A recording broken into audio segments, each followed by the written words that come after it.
Hello friends, this is Jasu Bakuhatsu here once again with some La-Mulana for you guys. So, yeah, at the start of the last play session, we basically rage quit on the water area, had a bit of difficulty with that elevator platform. So, yeah, we're gonna head back there and see if we can do better this time. You know, it's a brand new day. Gonna get a fresh start on things and hopefully not suck so bad. Okay, gotta remember to equip all my stuff every time. So, I've sort of been thinking, like, I've mentioned that there's, you know, no promises that I'll finish the game or anything, but really, now that I'm this far into it, to be perfectly honest, I think I'll probably just break down and look at spoilers if I get too stuck on one thing or another. Was this where I wanted to go? I think it was this way. Which it'll be a bit of a shame if it comes to that. And actually, I'm quite pleased so far with just the level of progress I've been making, or just basically everything seemed really fair so far. This game has a reputation that I've talked about a lot of times as far as just being really having really stupid and obtuse puzzles.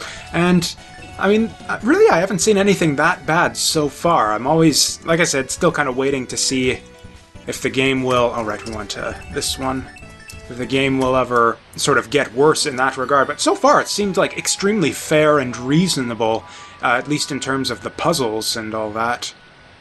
It seems like there are... Okay, now you're going to start healing me. Looks like I just have to sit there for a little while and... It seems that sometimes they follow you around and sometimes they don't. I don't know what determines that. I actually think I want my shurikens just to make this a bit easier. Things go badly for us. Damn it. Damn it. Oh, triple damn it. Oh my god. Okay, so that went about as badly as it possibly could have. Okay, now it's gone about as badly as it possibly could have. It begins once again.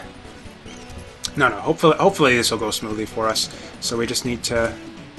There, made that jump. And the next one... I don't even know where I'm going at this point. Oh, right, I was hunting for seals. And yes, when I reviewed the recording of the last play session, I noticed that there are a lot of seals that we can bust open in this area. Like, yeah, we've got one up here already, and probably gonna open that chest there, I'm thinking. And is that what I think it is? Scale sphere! Oh my god! Oh my god, you guys, I think this thing... If this thing does what I think it's gonna do... And I have no idea what this seal's gonna do. So once I find some water, we can sort of test things out. And I really should have ducked out of the way there, just in case that was a trap or something. Get, like, just sucked up into a meat grinder, it could have been. And, I don't know, I'm getting, like, severe... like boss room type vibes out of this thing. I'll bet you that our Ankh is going to appear on that boat there.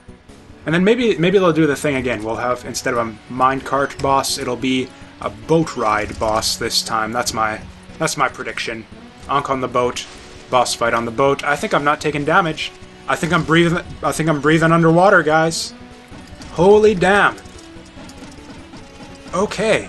Well, this area is just, like, busted wide open, then. I should have come up here first. That last section would have been much easier.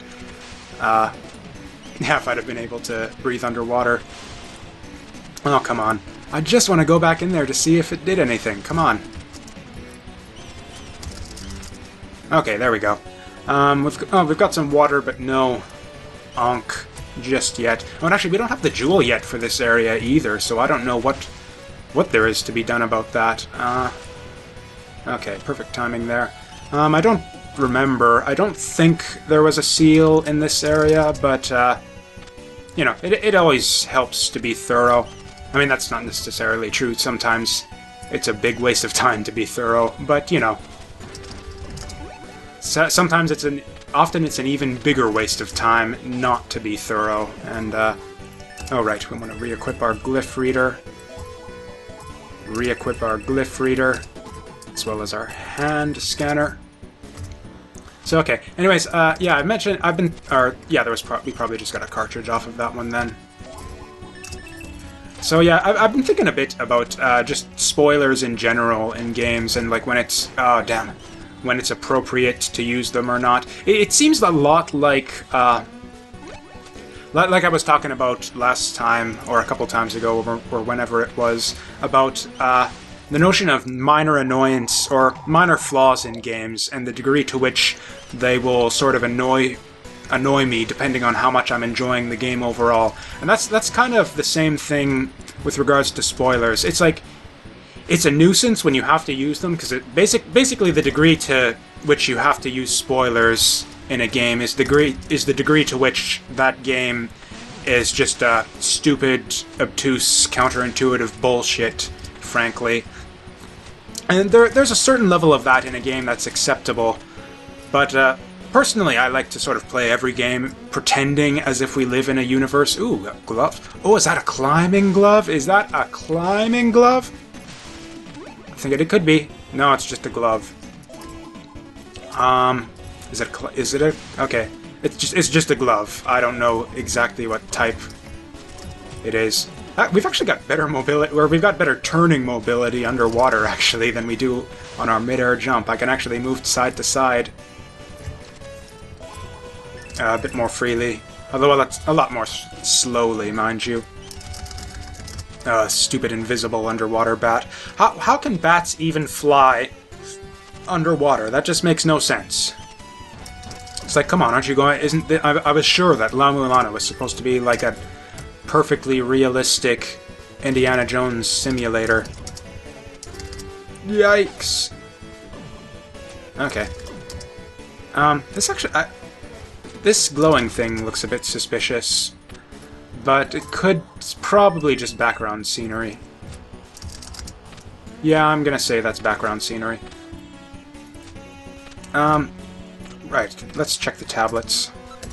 Anyways, yeah, spoilers. It's ideally you won't have to use them, but the thing is, if I'm enjoying, like, typically if I encounter the sort of puzzle that or the sort of thing in a game that requires the use of, like, game facts, I won't bother going to game facts. I'll just quit playing the game, because, I mean, typically if a game is, like, that badly designed, like, it's more than a minor nuisance. Like, if it's a game is obtuse to the point where I just can't figure something out, to the point where I get just completely frustrated and end up going to game facts, and I'm talking about, like, me personally. I have a lot of patience when it comes to most video games I play. I can be stuck on a thing. You might have even seen that in some of my Let's Plays so far. Yeah, I can get stuck on a thing for like hours or hours on like the same puzzle before I get really frustrated with it. But yeah, so that being said, if it does get to the point where I get frustrated, that's typically an indication that something is horribly wrong with the game. And if something is that horribly wrong, it's typically an indication that, oh, there is a pedestal down there. I want to open... Oh, right, we did get the picture clue for the Ankh gem in this area, and it was a picture of a fish, kind of like this one. So maybe the sub-weapons were ineffective, and we can just stab this guy to death. I feel so bad doing this, because he's just, like, covering... You know, it's kind of cute. He's covering his eyes. He's like, no, don't hit me, dude. But... Okay, and that did it too. Okay, I don't feel so bad now. We murdered a completely innocent, harmless fish. I don't think that's actually entirely true. It does hurt you if you touch it. I think that ended up happening last time. Okay, so we've got ourselves an Ankh gem. Oh, and now that we can go underwater, we can go mess around with that chain over to the left as well. Well, we're just busting this area wide open. I think this is gonna be another situation where we just fly through this area right at the start of the video. It's always kind of great when that happens, but then sometimes I end up spending the rest of the play session just like completely lost and confused and having no idea where I'm supposed to go. Oh, I bet that's it. So yeah, bust this thing down here to, I guess, release the lock on the chain, and then come up here. And I bet you I need to stab this thing. And yeah, Scale Sphere is absolutely necessary for this part. Yep, I can hear it. And yes, that probably drains the water below. So we got like more areas to explore in this area. I need to expand my my gaming vocabulary. I need to come up with different words to call various areas in a game apart from areas. I don't know. That'll be another thing to write down on notepads. Synonyms for the word area. Region is a good one. Area, region, level, stage. I tend to use level. Tend to use stage more often. And oh, actually, I think these are the enemies that were actually populating this little pool before. That's kind of cute. Okay. So the question is, what did that pedestal we got under the blue winged dude do? I'm gonna explore down here first. Ah, damn it. Oh, we're up here now. Oh, that's so cool. Okay, so we're back in this area, but we've... Oh wow, I just narrowly dodged a trap there, apparently. I didn't even see that. Okay, I was told to choose 3...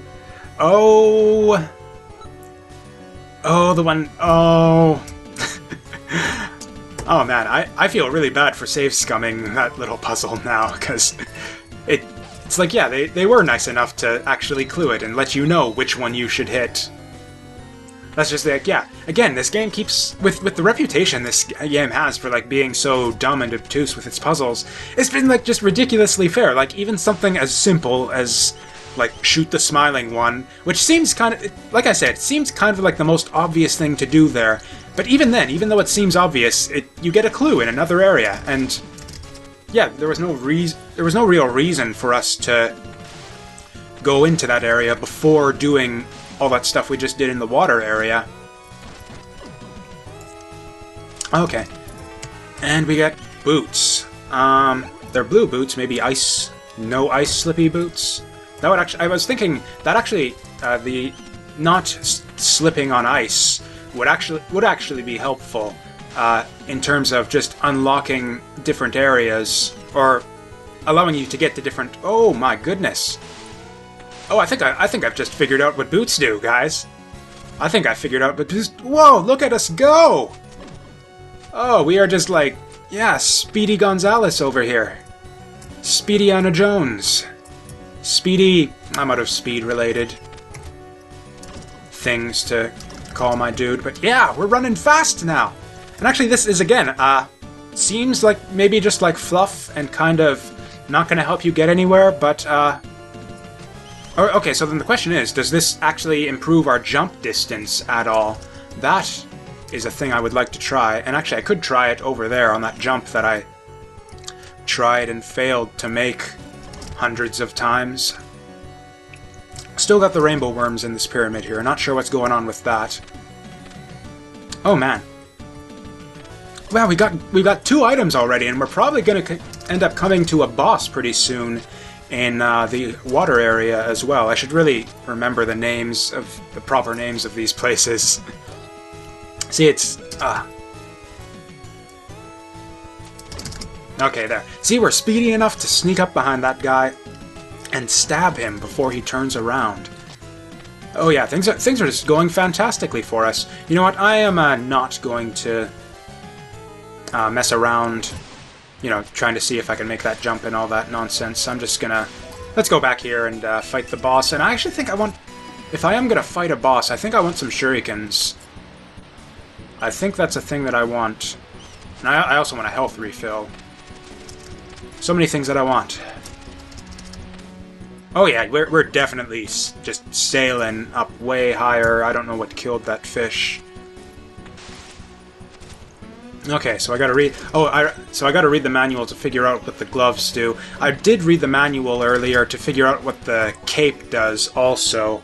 And so what the manual has to say about the ice cape is that it is a cape made of ice.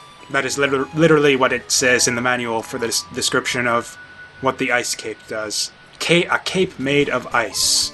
So, yeah, thanks a lot for that, La-Mulana manual. Oh, Seal of Elgiza Contra.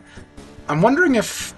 I remember, yeah, in the last video I was sort of lamenting the fact that I'm not able to teleport to the sort of mirrored areas. And you know what? I think I am actually going to think I am going to buy some shurikens, just because I think I'll need them. How many? I don't even know how many I get, either. Actually, carp. That's cute.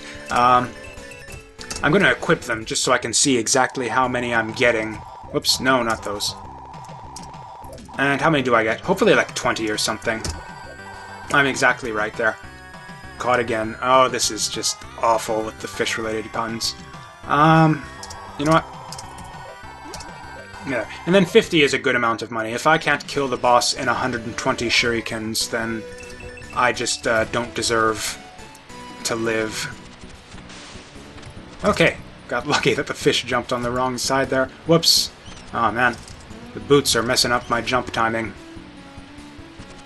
Okay.